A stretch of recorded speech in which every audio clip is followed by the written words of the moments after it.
여러분, 오늘 제가 한 어머니의 이야기를 나누려 합니다. 특히 부모님을 모시고 계신 분들 그리고 자녀를 키우시는 분들이라면 더욱 공감하실 겁니다.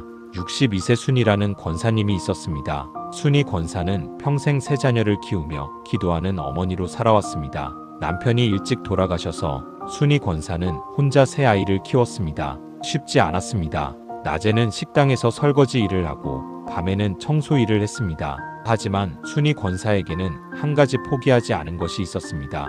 바로 기도였습니다. 매일 새벽 4시에 일어나 자녀들의 이름을 하나하나 부르며 기도했습니다. 하나님, 큰딸 민지가 학교에서 잘 지낼 수 있게 해주세요. 둘째 준석이가 건강하게 해주세요. 막내 재훈이가 바른 길로 가게 해주세요. 자녀들이 잠들면 침대 머리맡으로 가서 자녀들의 머리에 손을 얹고 축복 기도를 했습니다. 하나님, 이 아이를 축복해주세요. 이 아이를 지켜주세요. 자녀들이 다 커서 독립한 후에도 순이 권사의 기도는 멈추지 않았습니다. 기도 수첩에 자녀들의 이름을 적고 매일 기도했습니다. 큰딸 민지의 직장생활, 둘째 준석이의 결혼준비, 막내 재훈이의 취업, 모든 것을 위해 기도했습니다. 교회 성도들이 말했습니다. 순이 권사는 기도의 어머니예요. 저렇게 자녀를 위해 기도하는 어머니는 처음 봐요. 여러분, 이런 어머니 계시죠? 혹시 여러분의 어머니가 그러셨나요? 아니면 여러분이 그런 어머니이신가요? 그런데 1년 전부터 이상한 일이 생기기 시작했습니다. 순이 권사의 손이 떨리기 시작한 겁니다. 처음에는 긴장해서 그런가 했습니다. 컵을 들 때 물이 흔들렸습니다. 글씨를 쓸 때 손이 떨렸습니다. 순이 권사는 대수롭지 않게 여겼습니다. 나이가 드니까 그런가 보다. 하지만 증상은 점점 심해졌습니다. 이제는 숟가락을 들 때도 떨렸고 단추를 끼울 때도 손이 제대로 움직이지 않았습니다. 큰딸 민지가 걱정하며 말했습니다. 엄마, 병원 가봐야 되는 거 아니에요? 순이 권사는 괜찮다고 했지만 민지는 어머니를 병원에 모시고 갔습니다. 의사가 여러 검사를 했습니다. 신경과 검사, MRI, 혈액 검사. 일주일 후 결과가 나왔습니다. 의사는 심각한 표정으로 말했습니다. 권사님, 파킨슨병입니다. 순이 권사의 가슴이 철렁했습니다. 파킨슨병이요? 내 뇌에 도파민이라는 신경전달 물질이 부족해서 생기는 병입니다. 손떨림이 주 증상이고요. 치료는 되나요? 의사는 잠시 침묵했습니다. 완치는 어렵습니다. 약으로 증상을 조절할 수는 있지만 병은 점점 진행될 겁니다. 그럼 어떻게 되는 건가요? 손떨림은 더 심해질 거고요. 걷기도 힘들어질 수 있습니다. 나중에는 일상생활이 어려워질 수도 있습니다. 순이 권사는 그 말을 듣고 아무 말도 할 수 없었습니다. 집으로 돌아오는 차 안에서 딸 민지가 말했습니다. 엄마, 괜찮아요. 우리가 엄마 모실게요. 순이 권사는 고개만 끄덕였습니다. 하지만 마음속으로는 다른 생각을 했습니다. 내가 자녀들에게 짐이 되는구나. 집에 도착해서 순이 권사는 기도방으로 들어갔습니다. 평생 기도하던 그곳이었습니다. 기도 수첩을 펼쳤습니다. 자녀들의 이름이 빼곡히 적혀 있었습니다. 순이 권사는 펜을 들었습니다. 오늘도 기도 제목을 적으려고 했습니다. 하지만 손이 떨려서 글씨를 쓸 수가 없었습니다. 펜이 종이 위에서 흔들렸고 글씨는 비뚤비뚤했습니다. 순이 권사는 펜을 놓았습니다. 그리고 눈물을 흘렸습니다. 하나님, 제가 평생 한 일이 기도였는데 이제 기도 수첩도 쓸 수 없다니. 여러분, 이 마음 아시죠? 평생 해온 일을 더 이상 할 수 없을 때의 그 상실감, 정말 힘드시죠? 다음 날부터 순이 권사의 삶이 달라졌습니다. 약을 먹기 시작했습니다. 하루에 3번 빠짐없이 약을 먹어야 했습니다. 하지만 약을 먹어도 손떨림은 계속됐습니다. 밥을 먹을 때 숟가락을 들면 떨렸습니다. 국물이 흘렀습니다. 반찬을 집으려 해도 젓가락이 제대로 움직이지 않았습니다. 순이 권사는 혼자 밥을 먹는 것조차 힘들어졌습니다. 자녀들이 돌아가며 어머니를 돌보기 시작했습니다. 큰딸 민지가 주말마다 와서 밥을 해주고 청소를 했습니다. 둘째 준석이가 병원에 모시고 갔습니다. 막내 재훈이가 어머니와 함께 살기 시작했습니다. 순이 권사는 자녀들이 고마우면서도 미안했습니다. 어느 날 저녁, 막내 재훈이가 어머니께 밥을 떠먹여 드렸습니다. 순이 권사는 눈물을 흘리며 말했습니다. 재훈아, 미안하다. 엄마가 이렇게 돼서. 재훈이는 어머니를 보며 말했습니다. 엄마, 무슨 말씀을 그렇게 하세요. 엄마가 나를 얼마나 키우셨는데요. 하지만 순이 권사는 계속 자책했습니다. 나는 이제 쓸모없는 사람이 됐어. 가장 힘든 것은 기도할 때였습니다. 순이 권사는 여전히 새벽에 일어나려고 노력했습니다. 평생의 습관을 버릴 수 없었습니다. 하지만 몸이 말을 듣지 않았습니다. 침대에서 일어나는 것조차 힘들었습니다. 간신히 일어나도 기도방까지 걸어가는 게 쉽지 않았습니다.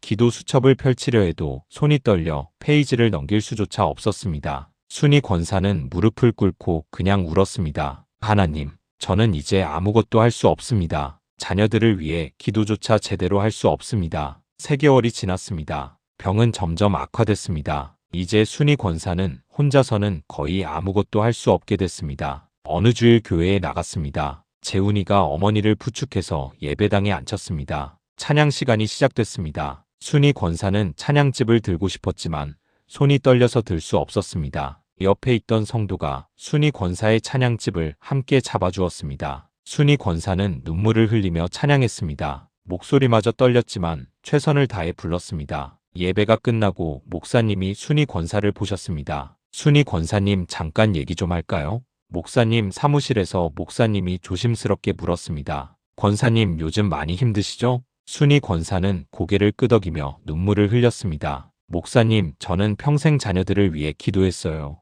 그게 제가 할 수 있는 유일한 일이었어요. 그런데 이제는 그것조차 할 수 없어요. 목사님은 잠시 침묵하셨습니다. 권사님, 혹시 고린도후서 12장 말씀 아시나요? 목사님이 성경을 펼치며 읽어주셨습니다. 내 은혜가 내게 족하도다. 이는 내 능력이 약한 데서 온전하여짐이라. 순이 권사는 그 말씀을 들으며 가슴이 뜨거워졌습니다. 목사님이 말씀하셨습니다. 권사님, 하나님의 능력은 우리가 강할 때가 아니라 약할 때 나타납니다. 권사님이 지금 약해지셨지만 하나님의 능력은 더 크게 나타날 겁니다. 순이 권사는 고개를 숙였습니다. 여전히 이해하기 어려웠지만 그 말씀이 위로가 됐습니다. 약한 데서 온전하여짐이라. 내가 약해진 것이 끝이 아니구나. 여러분, 순이 권사의 마음이 보이시죠? 절망 속에서도 작은 희망을 찾기 시작하고 있습니다. 순이 권사는 과연 이 고난 속에서 무엇을 발견하게 될까요? 그녀는 마지막까지 어머니로서의 사랑을 어떻게 표현하게 될까요? 이후로 순이 권사는 조금씩 생각이 바뀌기 시작했습니다. 완전히 바뀐 건 아니었습니다. 여전히 자책감이 들었고 여전히 무력감을 느꼈습니다. 하지만 포기하지 않으려고 노력했습니다. 병은 계속 진행됐습니다. 6개월이 지나자 순이 권사는 이제 혼자 걷는 것조차 힘들어졌습니다. 화장실 가는 것도 누군가의 도움이 필요했습니다. 자녀들은 더 자주 어머니를 찾아왔습니다. 순이 권사는 자녀들을 볼 때마다 눈물이 났습니다. 어느 날 저녁 3자녀가 모두 모였습니다. 함께 저녁을 먹으며 자녀들이 얘기를 나눴습니다. 엄마, 우리가 어렸을 때 기억나요? 큰딸 민지가 물었습니다. 엄마가 밤새 일하고 와서도 우리 아침 밥 챙겨주셨잖아요. 그리고 도시락도 꼭 싸주셨어요. 둘째 준석이도 말했습니다. 저는 중학교 때 아팠던 거 기억나요. 엄마가 밤새 제 이마에 찬물 수건 올려주시고 기도하셨어요. 막내 재훈이도 말했습니다. 저는 대학교 떨어졌을 때요. 엄마가 저를 안아주시면서 괜찮다고 하나님이 더 좋은 계획이 있다고 하셨어요. 3자녀는 어머니를 바라보며 말했습니다. 엄마, 이제 우리가 엄마를 돌볼 차례예요. 미안해하지 마세요. 순이 권사는 눈물을 흘렸습니다. 고마웠습니다. 하지만 동시에 여전히 미안했습니다. 그날 밤 순이 권사는 혼자 기도했습니다. 하나님, 제 자녀들이 너무 착합니다. 감사합니다. 하지만 저는 여전히 그들을 위해 아무것도 할 수 없습니다. 일주일 후 둘째 준석이가 찾아왔습니다. 엄마, 저 결혼 날짜 잡았어요. 순이 권사는 깜짝 놀랐습니다. 정말? 축하한다. 엄마가 건강하실 때 결혼식 하고 싶어서요. 3개월 후로 잡았어요. 그날 밤 순이 권사는 기도했습니다. 하나님, 제가 아들 결혼식에 참석할 수 있게 해주세요. 걸어서는 못 가도 휠체어로라도 가고 싶습니다. 2개월이 지났습니다. 순이 권사의 상태는 더 악화됐습니다. 이제는 말하는 것도 힘들어졌습니다. 발음이 어눌해지고 목소리도 작아졌습니다. 그날 밤 순이 권사는 혼자 앉아서 생각했습니다. 내가 자녀들을 위해 할 수 있는 게 뭘까? 이제 밥도 못 해주고 걷지도 못하고 말도 제대로 못하는데 그때 한 가지 생각이 떠올랐습니다. 편지를 쓰자. 자녀들에게 마지막 편지를. 순이 권사는 서랍에서 편지지와 펜을 꺼냈습니다. 떨리는 손으로 펜을 잡았습니다. 펜이 종이 위에서 흔들렸습니다. 큰딸 민지에게 쓰기 시작했습니다. 사랑하는 민지에게. 단 한 줄을 쓰는데도 오래 걸렸습니다. 글씨는 비뚤비뚤했고 읽기조차 힘들었습니다. 하지만 순이 권사는 포기하지 않았습니다. 한 글자 한 글자 정성껏 썼습니다. 손은 떨렸지만 마음만은 떨리지 않았습니다. 이 시간이 걸려서 겨우 한 장을 완성했습니다. 순이 권사는 그 편지를 봉투에 넣고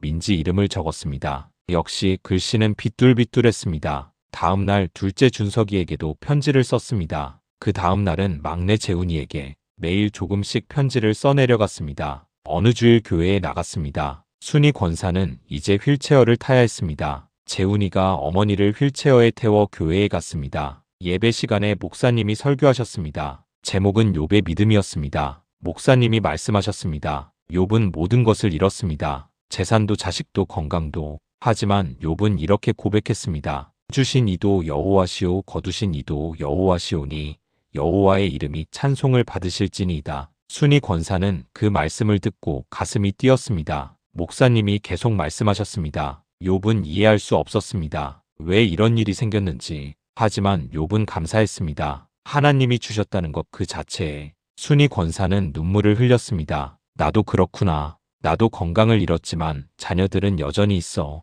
그것만으로도 감사해야지. 여러분 순이 권사의 모습이 보이시죠? 약해졌지만 포기하지 않고 마지막까지 어머니의 사랑을 전하려 하고 있습니다. 그렇다면 순이 권사는 과연 자녀들에게 무슨 말을 전하게 될까요? 그 편지에는 어떤 마음이 담겨 있을까요? 한 달이 지났습니다. 순이 권사는 세 통의 편지를 모두 완성했습니다. 떨리는 손으로 느리게 천천히 한 글자 한 글자 정성껏 썼습니다. 첫째 민지에게 쓴 편지, 둘째 준석이에게 쓴 편지, 막내 재훈이에게 쓴 편지. 순이 권사는 그 편지들을 서랍 깊숙이 넣어두었습니다. 아직 자녀들에게 줄 때가 아니었습니다. 2주 후 둘째 준석이의 결혼식이 있었습니다. 순이 권사는 휠체어를 타고 결혼식장에 갔습니다. 세 자녀가 어머니를 모시고 왔습니다. 결혼식이 시작됐습니다. 준석이가 신부와 함께 입장했습니다. 순이 권사는 아들을 보며 눈물을 흘렸습니다. 저렇게 컸구나. 이제 가정을 이루는구나. 결혼식 중간에 준석이가 마이크를 잡았습니다. 오늘 제가 결혼하기까지 많은 분들의 도움이 있었습니다. 그 중에서도 가장 감사한 분은 저희 어머니입니다. 순이 권사는 깜짝 놀랐습니다. 어머니는 저를 혼자 키우셨습니다. 낮에는 일하시고 밤에도 일하시면서 저를 키우셨습니다. 그리고 매일 저를 위해 기도하셨습니다. 준석이의 목소리가 떨렸습니다. 지금 어머니는 파킨슨병으로 많이 아프십니다. 하지만 여전히 저를 위해 기도해 주십니다. 어머니 사랑합니다. 준석이는 어머니께로 와서 무릎을 꿇고 어머니를 안았습니다. 하객들이 박수를 쳤고